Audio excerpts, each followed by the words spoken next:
Well, hello, everybody. Welcome back to Backstage Bimbo TV. My name is Allison Rouse, your most notorious groupie, and author of We've Got Tonight, The Life and Times of Notorious Groupie. That's right, me. Now available in hard copy. You guys, go buy the book. If you read it for free, make sure you're reading it from first page to last page, because I will only get paid that way if you read the book that way. So yeah, Notorious Groupie, got the book out, a lot of other stuff going on, and today what's going on is a Rocky Talkie, and we're going to talk about a time in my life. This is right before John died. I was kind of trying to pull away from rock and roll a little bit. Like, the only scene I identify when that stupid ass movie Almost Famous is when the main character Penny Lane is going to Morocco. Because, sometimes we need a change, and I was trying to make a change in my life. And in that change, I knew a guy named Salah.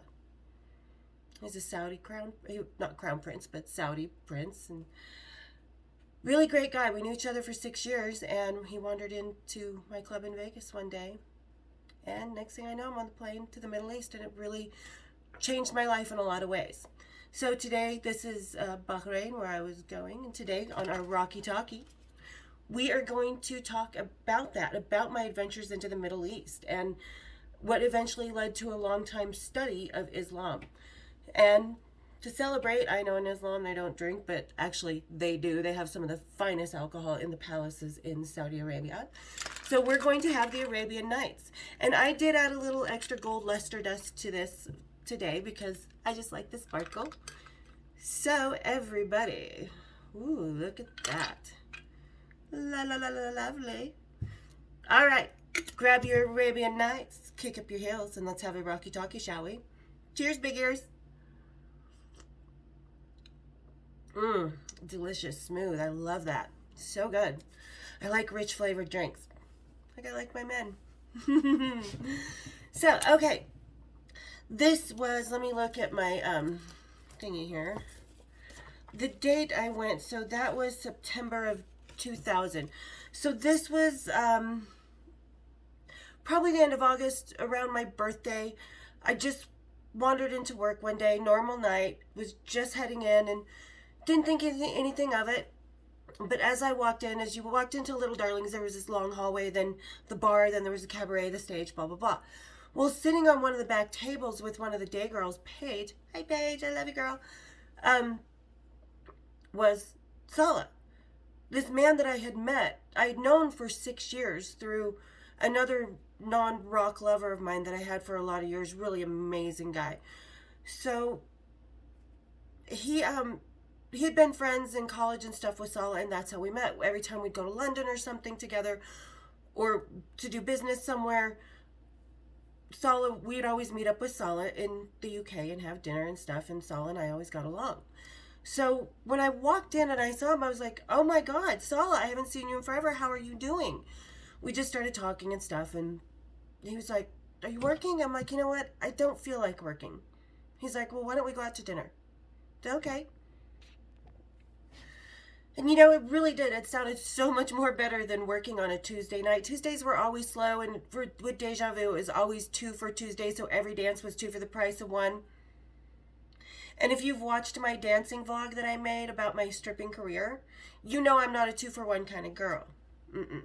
I don't sell for cheap.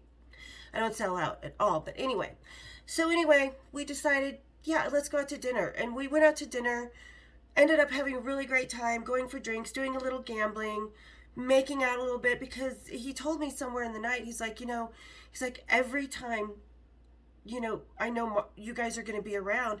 He's like, I make sure, he's like, and it's not just because I like to see my old friend and my old college mate, but he's like, I've been in love with you for so long, from the first time I met you, and you're just so cool, and you're not anything that most people think strippers and groupies are. You're just like this amazing woman. He's like, and you're so intelligent, blah, blah, blah, blah, blah. And so when we went out to dinner that night, and we're out at Picasso's, which, is $1,500 per person for a 6-course meal. So he's trying to pull out the stops and impress me, and we all know money is not the big thing that impresses me. I've been around it my whole life. It doesn't faze me. It makes no difference. So finally he tells me that, and I'm like, okay, that's all you had to tell me. We could have, had room service in your room and kicked back and caught up and watched a movie or something. But no, you had to go out and impress me. So anyway, he's in town for 3 days, so we hang out the whole time in 3 days. And on the last night, I decided, well, it's like the third date. So, and we had been gambling, and I was winning a hell of money. Like, I was winning $10,000, $15,000 a night. So I'm like, fuck, I don't need to go to work. Making my cash over fist here, And the last night, like I said, it was like the third date. And in a normal world, yeah, I always wait till at least the third date to get the hanky-panky. So we end up getting together, and Saul is amazing. He is a very good-looking man, but he's not what most people would consider good-looking. For me, he was absolutely gorgeous. And the more I got to know him, and even after I kissed him, he just became even more beautiful. He has these beautiful Arab lips, the curly, thick lips, and the kindest eyes. And, he wasn't that much taller than me. He's probably 5'10", I'm 5'6", so absolutely wonderful man. Very handsome, in my opinion. So we end up hooking up, and his family was in town. And, one of the nights we went out, his brother was there too, so we went out to a different strip club because he wanted to see someone dance for me. Okay,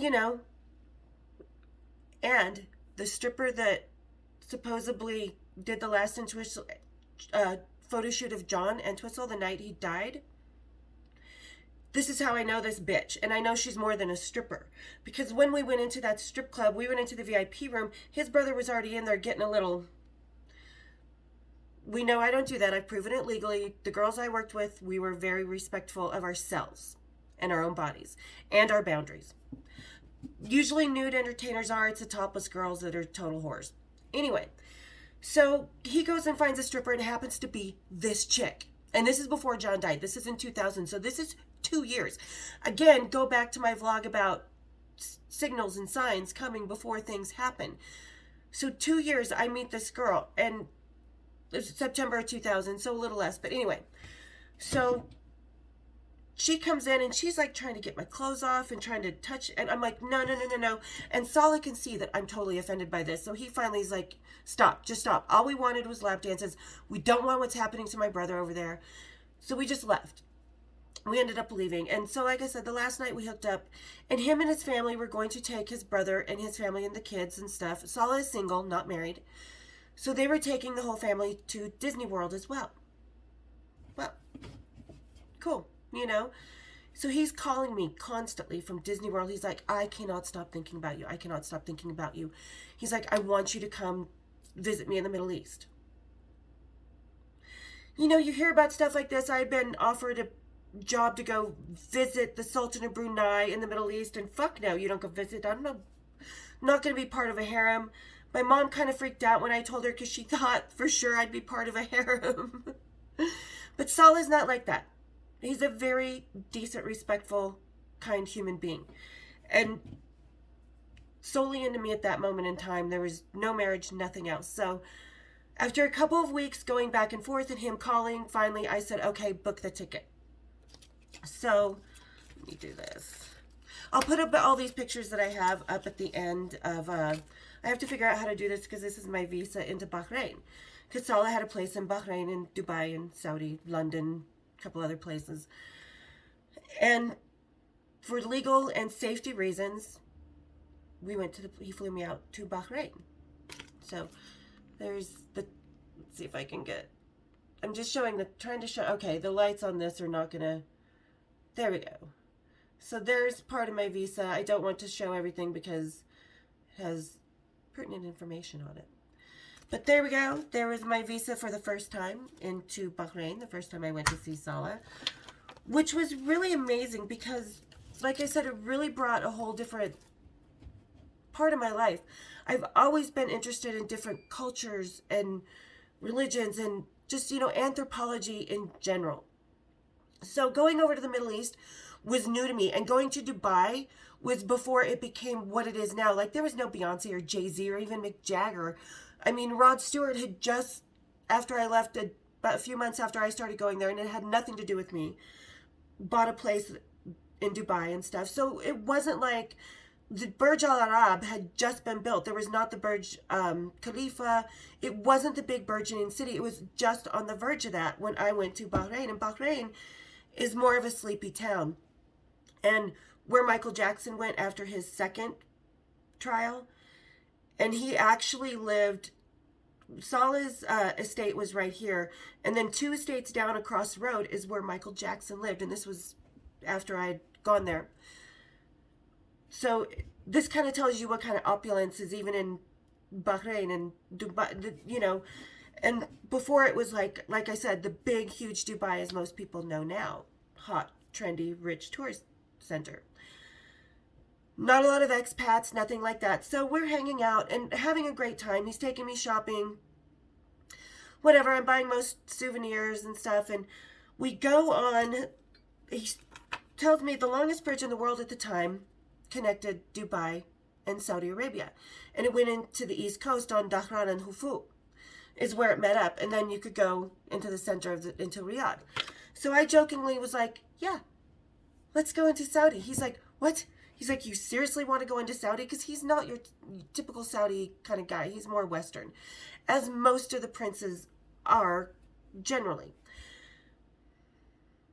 Most. But anyway, so this was our scene going into beautiful waters. People don't realize how gorgeous the Gulf actually is. So here we are going, you know, over to Dubai. We had to stop, let me see, at the midpoint right here to get me an abaya to cover myself. And the abayas are usually very tailored to the woman that's wearing them.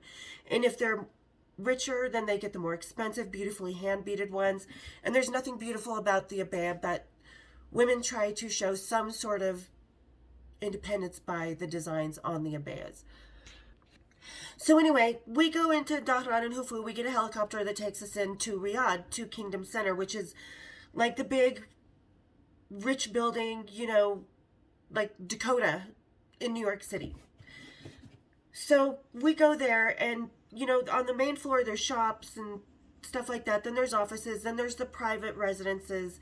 I think there's a few floors of a hotel, and then there's, you know, a couple private women's floors where women can take off the abayas. And oh my God, those women underneath those abayas are wearing better haute couture than Madonna. Not even fucking kidding. Like, I don't say this because of the Sex and the City movie. The Sex and the City movie happened after I was saying that on my website and to people I knew. Because literally, like, and I was wearing Gucci and Fendi. And they took it off and I felt like white trash. But so anyway, the first time we pull up to the Kingdom Center in Riyadh, my abaya was too long for me. So I was getting out of the Rolls Royce and stepping out, and right over came a mutawa, a religious police, and took his little bar, that same thing that used to be a law in America. You could beat your wife with anything as long as it's not thicker than your thumb. And man, that mother fucking hurts across your ankles, because I got thwacked. And I seriously went down on my hands and knees. And he started, and I've never seen Salah mad. Like I said, he is a very kind, very sweet, respectful, calm human being. Very good man. And he went off on this, and just, I don't even know what he said. I don't care, but they never messed with me again. We went back a couple days later into Bahrain. And there was a mall in Bahrain, and there was this big fun center. We'll get to that in a minute. So yeah, I mean, but it was crazy being in Saudi Arabia and actually seeing the oppression, you know. And at the time it was still King Fahad, who really was not mentally okay because he had suffered a stroke, and his favorite wife, Jahara, she's a total bitch. She basically made decisions for him, and Prince Abdullah, who later became king when Fahad died, was the actual figurehead to the rest of the world at the time. So this kind of gives you a timeline. So yeah, this Jahara is a bitch. She was a tyrant. And her son Al-Zizi was Fahad's favorite son, still, even. Tyrant breeds tyrant. So, anyway, we go back into Bahrain. We're hanging out. We go to the mall some more because I want to get some more things for my family. Some more tchotchkes and stuff. And we're going to go to Dubai in a couple days. And there's this big fun center in the goddamn mall. And it's got one of those little Mork from Orc Egg virtual reality roller coaster things, but it's not your regular roller coaster. It's just a digital, different colors and black. And Saul is like, yeah, let's get in this. Let's get in this. Because Saul is a fun guy too. I love amusement parks and he does too. So I'm like, no, I'm not getting in this fucking virtual egg thing. This is nightmare waiting to happen. Fuck that. He talks me into getting into this fucking egg. I love you, Sala, but I hated that fucking egg. I hated that egg. Because then we're strapped in and that thing closes and you are just in this dark, tiny little egg. Like we are squished next to each other. It is no wider than like the desk I'm sitting at right now, which isn't that wide. Not even 10 seconds into it, Sala's like, oh my God, you're right. He's like, this is horrible. We both start banging on the damn doors, on the walls or whatever, the egg or the inside. Just stop it. And the guy can't stop because it's on a timer. And oh God, that was the worst 3.5 minutes of my fucking life. I didn't talk to Sala the rest of the night. He definitely didn't get that night. Well, yeah, I did because he bought me a very pretty bracelet on the way home. So, of course, he got that. But, yeah, and he was such a great guy. The house was just beautiful. Like, you walked in and there was this gorgeous marble. There was a staircase, beautiful carved wooden staircase that went up to the 3rd floor. A formal living room, dining area. There was actually a snooker table right when you walked in that Sala had put in the house. His office, this huge kitchen. There's a beautiful, like, underneath the stairs on the bottom floor was about this tall, so there's a great meditation nook.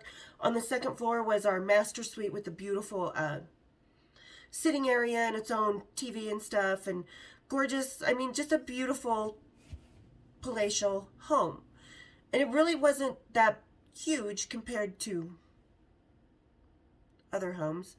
But it was absolutely, had a gorgeous outside pool that I would go out and lay out topless on. And never did get in that pool because there were salamanders swimming in the water, and I don't blame them. I don't think they would have hurt me, but it kind of freaked me out. So, yeah, just had a really great time with him. And one day it was pretty early on in my 3 weeks that I was there, the first time I went there. And I was just so jet lagged and I was not feeling well. We were supposed to go out to dinner and a movie that night, and I ended up saying, well, let me take a nap on the couch. And I fell asleep on the couch in his office.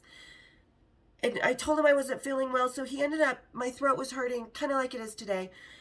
And he took me up to the couch in our sitting room in the master suite, laid me down, put on a movie, got me some lemon tea and some Maltesers, brought my cigarettes up even, covered me up with a blanket. Just, it was so sweet. And then tried to wake me up when it was time to go to the movie, and I growled at him. So he left me alone. But in all fairness, I remember the dream. I was dreaming about lions. You know, like the last scene in Out of Africa?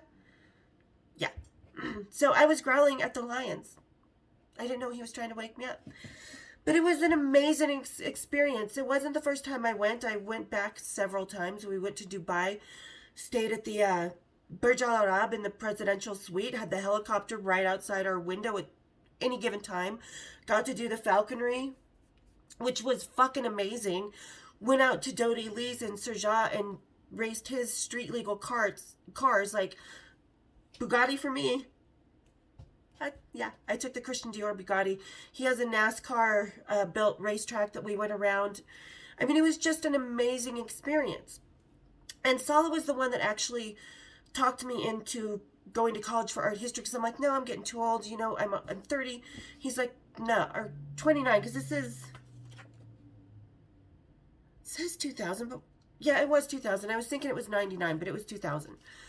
So when I got back, I enrolled in college, and not because I didn't think I could do it or because I didn't know what I wanted to do, but I just thought I was getting too old and was going to go into a different couple career paths, you know, investing, doing some stuff, whatever. So came back, got enrolled into college, and kept seeing Sala.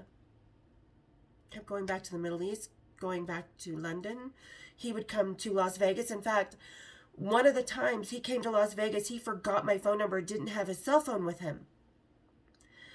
he had forgot that as well. So, and it made me so mad because he didn't come into the strip club to find me and be like, hey, I'm in town, because I knew he was coming. And I'm like, why the fuck isn't he calling me? What the hell? And when I would call him, obviously straight to voicemail. So he ended up flying all the way home, grabbing his phone, flying back to Vegas, and then calling me and telling me the story and giving me a necklace so I wouldn't be so mad. Not this necklace. This one's inherited from my mommy. But yeah, so that was my experience. When I talk in the book, I kind of breeze over this, that I found a whole new side of my life, because when you go over there and you see how life is really, really lived, and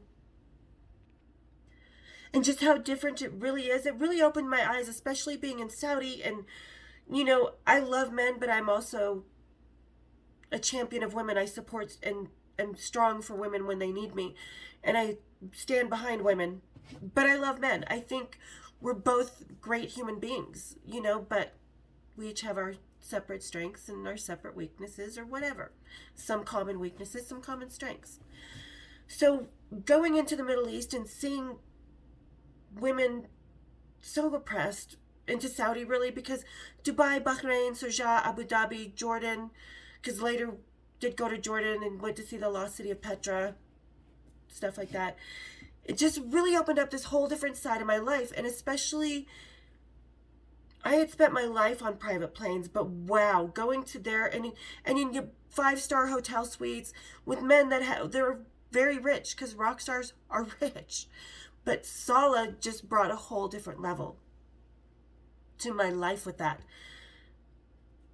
Amazing. And like I said, he was an amazing man and just opened up so many different sides.